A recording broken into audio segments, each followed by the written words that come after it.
Hey, what's up? So I wrote an impressions article about Assassin's Creed Shadows. It's really long, um, so I decided to put it up. I still have a bit more thoughts in general that I didn't fit into it. I'm thinking about maybe making an article later on just to talk specifically about like the smaller things that I like and don't like. Mostly like the newer stuff that wasn't normal or something that's new and special about the game that I didn't really fully go into details in my early impressions. Uh, and then as far as the stuff that I don't like, it's just little minor bugs. I don't feel they're very key and important, but they're worth noting. You know what I mean? Like, anyways, I was planning to do screenshots that I've taken as I usually do here, but some stuff happened, so I can't do screenshots. So I found a gameplay video to put on as I read my thoughts here. I will post the a link to the written version in case you don't want to sit and listen to this because it'll probably be pretty long. My post is pretty long. All right, so here we go. For understanding my perspective throughout my post here, Valhalla is still the only game in the series that I have not completed yet, but I do plan to someday, maybe after I'm done with Shadows. I am currently playing the game with the guide mode disabled. I didn't do that in the previous versions. I tried the non-guide mode, but it didn't seem I just didn't. I just went back to the normal mode or whatever. But for this game, I specifically was like, you know what, I'm gonna play with no guide. There's still like icons that you can see showing you where this and that is, but it's not quite as. It's not the same exact thing as the normal way the game is played.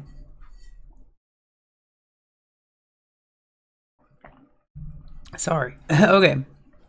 Story. Assassin's Creed Shadows has a very long story introduction. The first 2 to 4 hours are mostly cinematics. I have spoken many times on how I can't stand so much dialogue in all the games in general because it's usually just so boring and useless and it doesn't actually tell a story. Just as an example, when characters are sitting there for 5 minutes talking about their favorite cupcakes and cakes and food, and I can't stand it.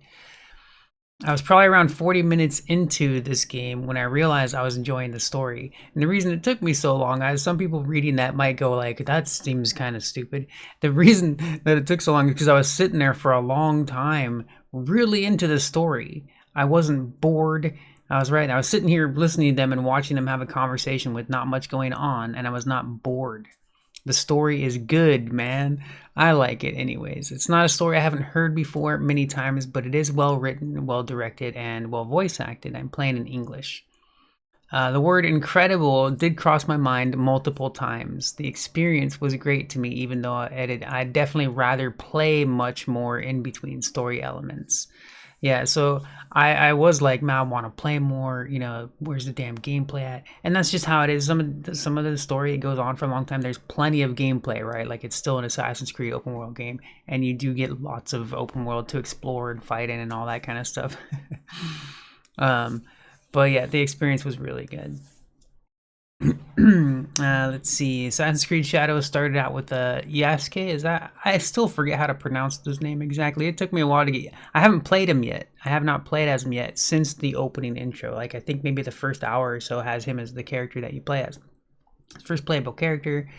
But after the story switched me over to Naoe. Sorry. I had played as her for 9 or so hours without seeing Yasuke again. Once I did see Yasuke briefly again, I thought the storytelling of how his path crosses with Naue was perfect. Very well done. I've mostly stuck to the main missions, but I have played some side content as well. At this point, too, I think I'm like half and half with the main story as well as some side content that I've just happened to come across while heading to the main stories and stuff. I have not reached the point in the story yet where I can switch between the two characters when I want to. Yeah, I haven't gotten there. I'm still playing as Naoe. I have not gotten to another point where even getting back into Yasuke. Is it Yasuke? I think it's Yasuke, right? Yasuke? I'm sorry if I'm getting it wrong. I think I remember it sounding like Yasuke from hearing it, right? Anyways, yeah, so That's been weird. Like, oh yeah, I think did I write about that? I think I did. No, I think I wrote about it here somewhere. So we'll get to that. Let's see, side content. One of the pieces of side content I've done a few times now is these meditation spots with a neat little mini game that leads you into a cinematic side mission that takes you through the history of the character you're playing as. So I don't know if you noticed that, but I didn't go into details about the little mini game, and I could, and it's neat. Like, I like it, but I didn't want to write out like a bunch of little things for like a little small thing like that. I'm assuming that there are different meditation spots for each character once you get further into the game, but I'm not there yet to know for sure how it works. Because while I've been doing these meditation spots, the story has been about Naoe, and it makes sense since it's earlier in the game around her areas where you started her. But since it's an open world game, I would think that you would encounter like the other ones too. But maybe Askate doesn't have memories. Yeah, I don't even know yet. I hope he does. I hope that he has memories that we're going to experience from those little meditation spots as well. I hope he has them. He might not. Where the heck was I? The memory missions for Naoe have taken me into her past to experience her history, what happened to her family, her training, and becoming an assassin. Every meditation spot I've done so far has been truly impressive. They feel like they're supposed to be main story missions because they add so much depth to the character. I just found out today. I just wrote this post. I just posted it this morning, and then after I was done with it, I took a little break and I went and played more. And what I forgot was I had just saved the game right on a meditation spot. And so I booted the game up and I was there and I was like, oh, cool. I get to start with one of these. And then I did it, and it was just the mini game part. It had no memory attached to it, no long story that I've been doing so far in the like 4 or 5 that I did before. So I was like, oh crap, I guess they don't all do that. So that kind of sucks. I may update the post, but I didn't want to have to rewrite that whole part right there to fit that in, right? Because I was like, crap, I would have to rewrite this a little, and I haven't gotten into that yet. But yeah, the memories so far were really cool, especially because they're not even in the unguided mode. They're not even labeled as like story missions or anything. They're these little kind of, they remind me of those spas or whatever that you come across in Ghost of Tsushima. You know, you go to those like little spas or spa type looking areas. I forget what the heck those are called. You know, you go there and you just kind of meditate there, right? It's like that, but in most of the ones that I've done so far, I gave like a history. You go like into a flashback and you play as the character and you go through their story, and it was freaking awesome, dude. It was so good every time. Another piece of side content I've done is something they're calling a kofun. I don't know if I'm pronouncing that right. It's basically like the tombs in the original series without the parkour. Because in the original, you know, like Ezio and the previous games, they had like platforming, parkour, puzzle type stuff. So it doesn't have the parkour, platforming, puzzle-ish stuff. There's a little bit of like the, you know, getting around, right, navigating, but it's not parkour. So these kofuns, they're pretty cool labyrinths you explore your way through to find rare treasure. That treasure is almost guaranteed to be something awesome in my experience with these newer games that I've started since Origins. I really like them a lot. Yeah, I've done like three or four of them so far. The like the little caves, basically dungeons, and they've been cool. They've been pretty neat. I like them. And those are not like brand new to the game or anything. They are part of the series. I just wanted to mention it because I like them. You know, they're cool. Let's see. One thing about these pieces of side content. Did I miss one? Did I make sure I got this right? Okay. One thing about these pieces of side content in Assassin's Creed Shadows is that they're very long. This is not a game you want to throw on for a 30-minute quick sitting. What's really funny about this, I just came across a video that I was checking out, somebody else's review. I was curious, so I just clicked on it and I was checking it out. And one of the first things they say is like how easy it is to jump in and do these quick little things. And I was like, I don't know what he's playing, but he must just be doing like the basic side content that's kind of nothing, right? Like, because I was like, every piece that I've played so far was involved. So I just thought it was really funny because I'm going to continue reading this and talk about how long it takes to do these things. And that guy was like, oh yeah, it's real quick. It's just a 5-minute fix. And I was like, what the hell? Well, we're playing different games here, man. Like, you'll probably want at least 2 hours of free time to sit down and play this. That's my thought anyways. Maybe you can pull off 30-minute runs, but I don't know what exactly you'd be doing. There are castles in this game similar to the previous forts in the series so far. The castles I've completed so far took a minimum of around an hour to get through for completion, not for walking distance, to be clear.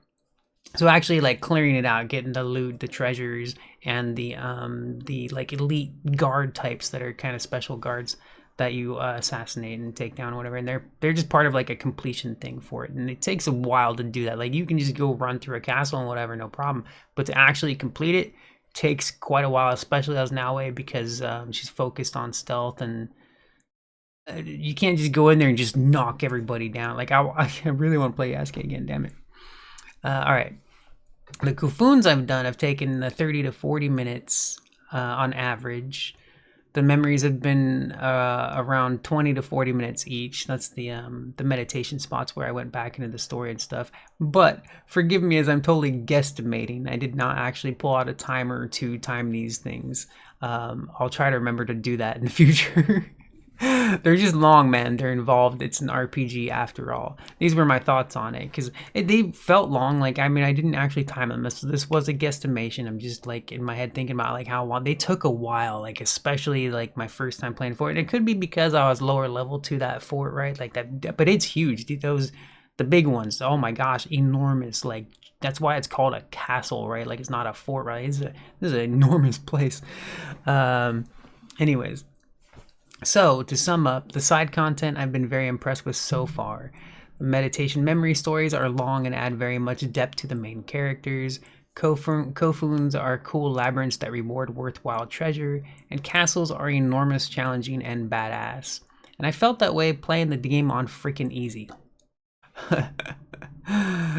What I tend to do now with these games, just so you know, I start them on easy because you can end up doing higher level stuff randomly, right? And then once I feel normalized with my gear and level up and stuff, then I'll switch it over to normal because but whatever, yeah. Anyways, that's just how I've been playing them, with the recent series with the Origins and Odyssey and stuff.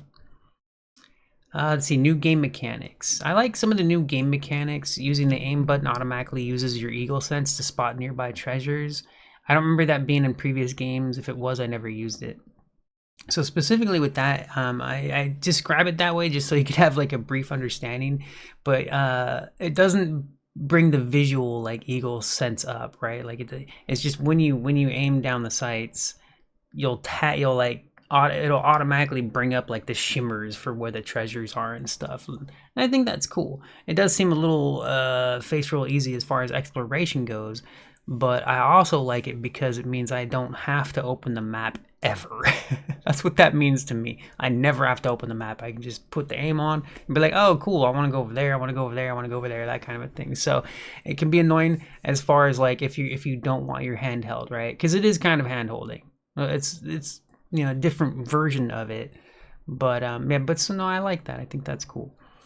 There are shrines at seemingly every major city, as well as some small villages where you can pray at and receive a temporary buff such as increased damage, ability regen, and I forget what else, probably health regen, stuff like that. But yeah, little temporary buffs from shrines, and that's neat.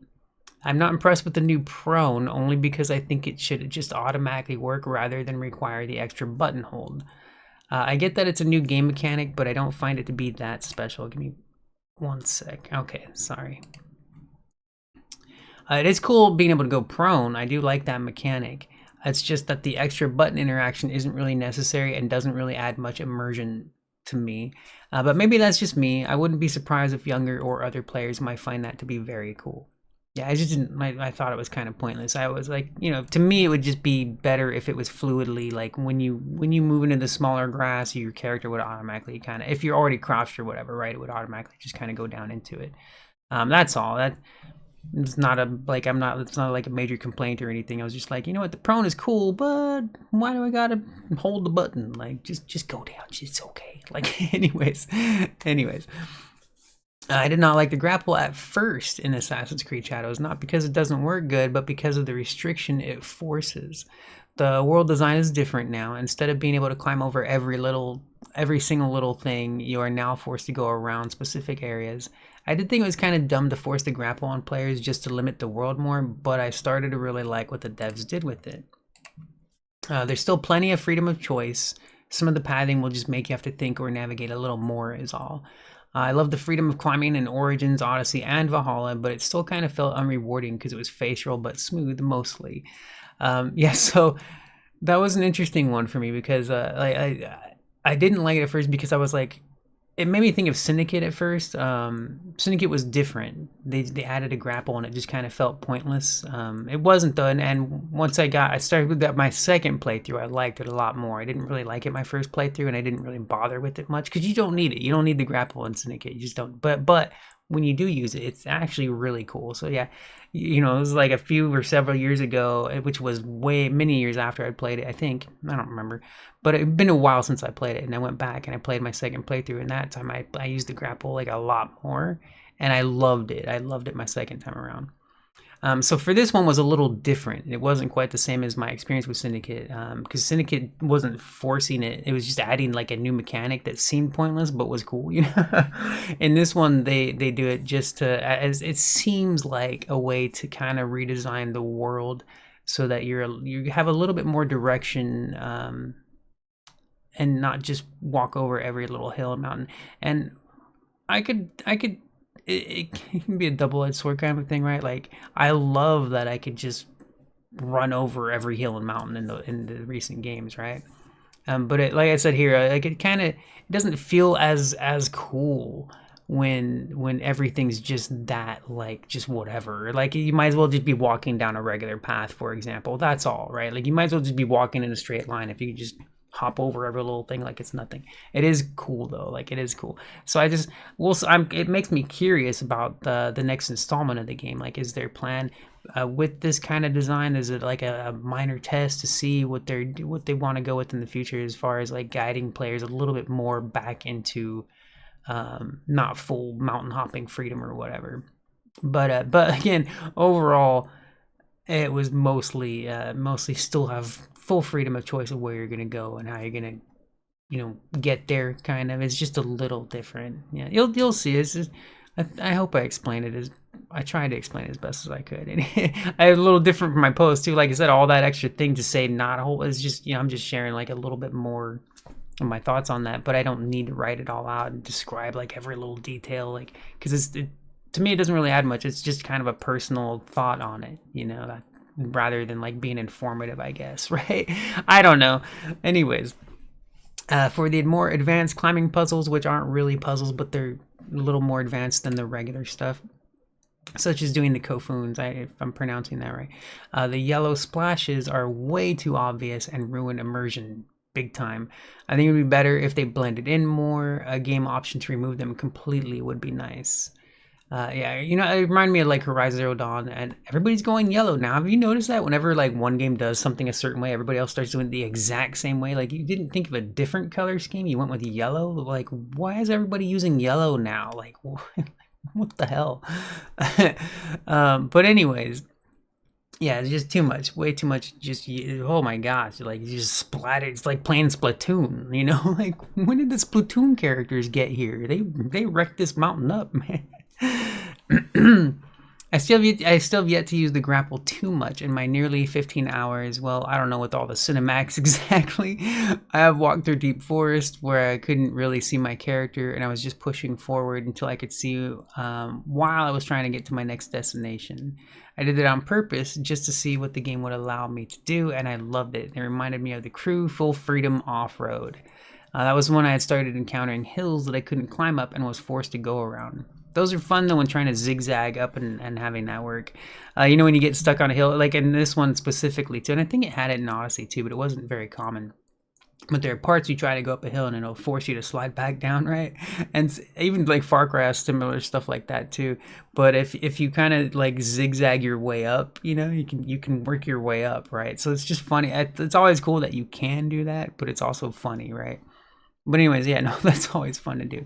And as far as yeah, I like the grapple. I just haven't had to use it much. It seems mostly really used for the temples that you climb up, so far, anyways. But what was the other thing that made me think of? I just want to check real quick. Oh yeah, the running through the forest, dude.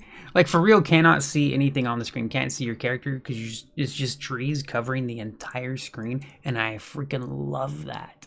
I love that. I think it's cool that you can just do it at all. I don't think it's like a normal thing that I would want to play through, but it's cool that I can do that. You know, like I just run through a bunch of stuff and I can't see where I'm going. Like that's neat.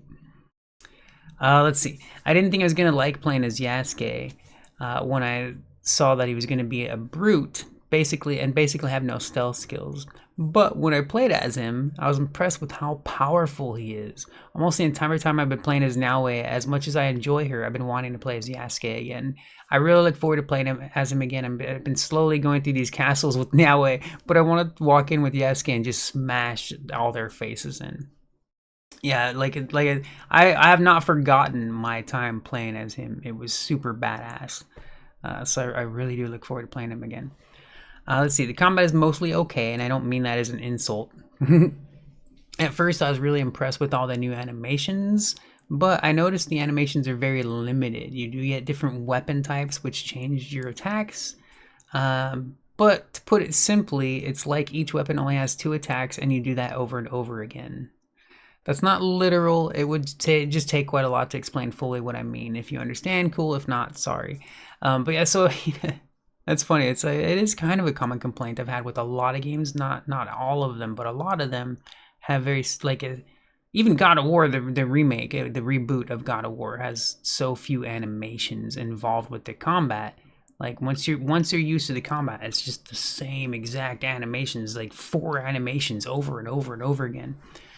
So this was what made me think of that too. Like that, you do get different weapons that have their own animations, which is cool. Their own like finisher moves, stuff like that, right? But they don't have a lot. Like it'd be cool if each of these weapons had 10 animations, at least minimum, man. Like give us some stuff, man. Like why? Because when you're playing a game for 30, 50, 100 plus hours, and you're seeing that same exact, like come on, man. Like, give me some animations. Add more. Marvel Alliance, was it Marvel Ultimate Alliance 3? The Marvel Ultimate Alliance 3, right? That is the most impressive game I've ever seen when it comes to animations in combat. Truly impressive. If you've never seen it, check it out. Even maybe look up videos, I don't know. But playing it was noticeable. All the animations for all the different abilities and just regular attacks. There's so many. Like, there was like 20 to 30 animations per character. It truly impressive. I've never forgotten. Most impressive game when it comes to animations I've ever seen. Okay, let me see. Where was I? There are still lots of ability talents I've not unlocked yet. They look badass in the talent previews. Some of the talent points seem like a waste.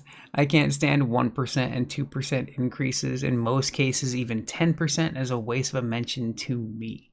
What's 1% of $1? Not impressive or worth thinking about. Neither is 10%. That's just how I am.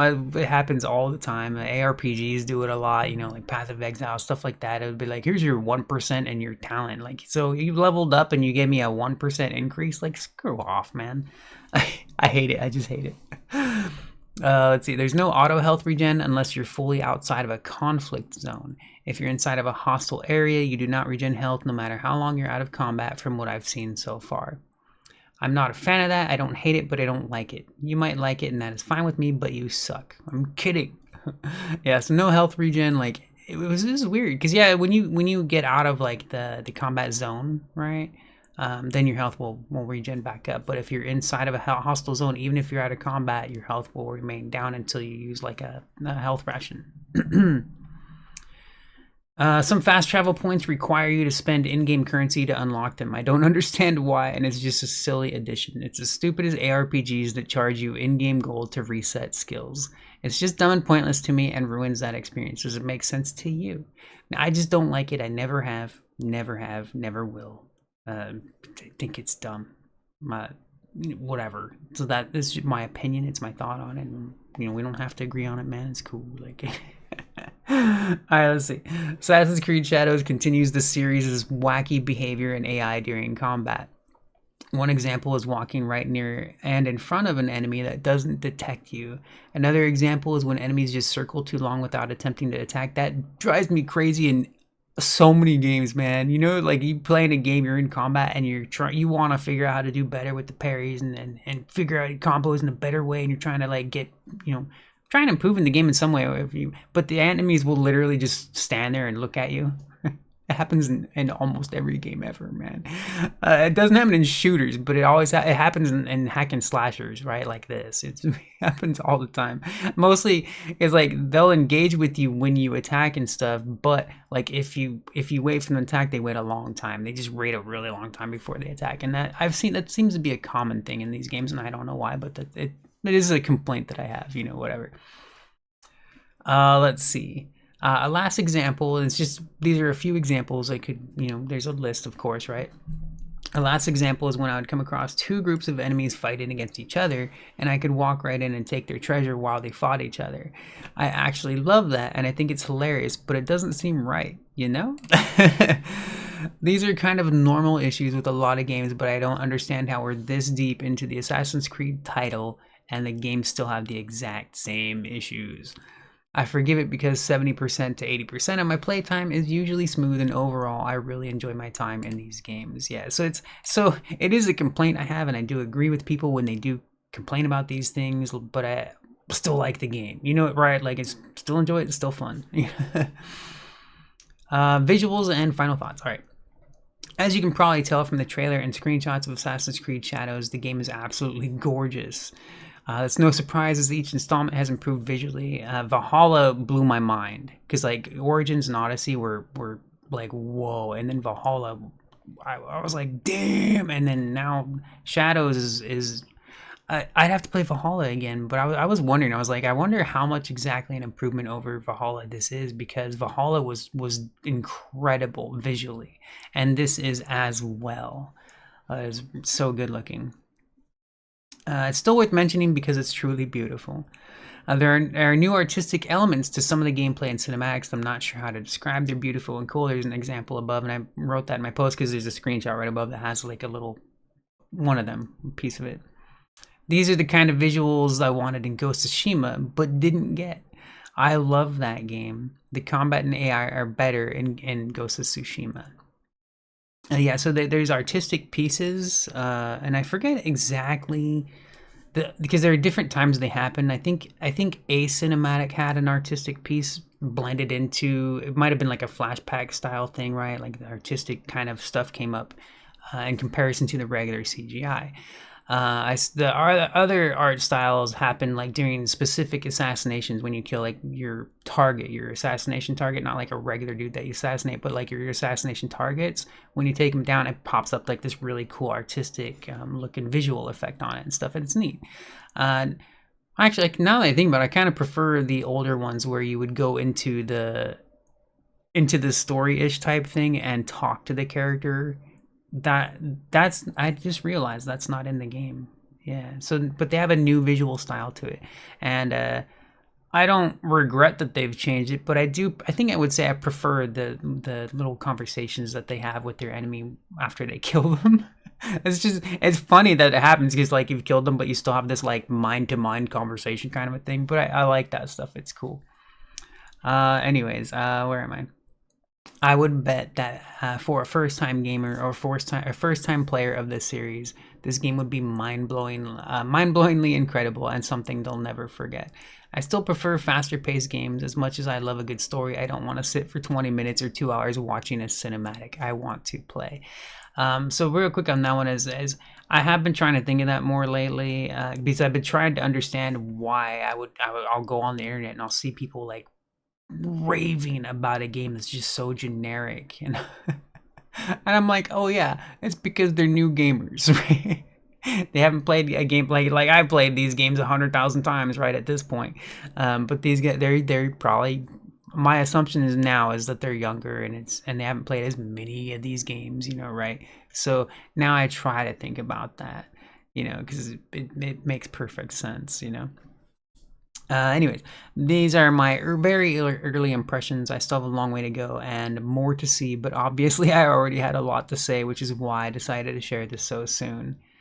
And I have a little bit more written here about that, but it's basically more kind of thoughts like that. So those are my early impressions of Assassin's Creed Shadows, and I already have multiple notes ready to, like I said, ready to start another post if I get around to it, which Really just depends on when I beat this game and how I'm feeling and stuff. I might just not be in the mood. It also depends how many notes I write. I was not planning to write this post anytime soon. I thought I was gonna get like halfway through the game. I thought I was gonna have like at least 20 hours played on it or 30 hours, but I had written so many notes. I was like, I have to write something, man. This is because if I waited, like my article would be enormous, dude. Like it would. And I've written a couple like that. My Kingdoms of Amalur review was pretty long. My the article I wrote about on live was pretty long. Not as long as Kingdoms of Amalur though, but yeah. So I don't usually write that long, and I don't mind it so much. It's just I don't know. I don't know. I think mainly I'm just not used to writing that long, you know. But I could. Anyways, thanks for watching. Let me know what you think, and I'm curious if there are any. Well, read my post for the very bottom paragraph, and you'll see what I'm asking for. I'm tired. I've got to go. I'll talk to you later. Bye bye.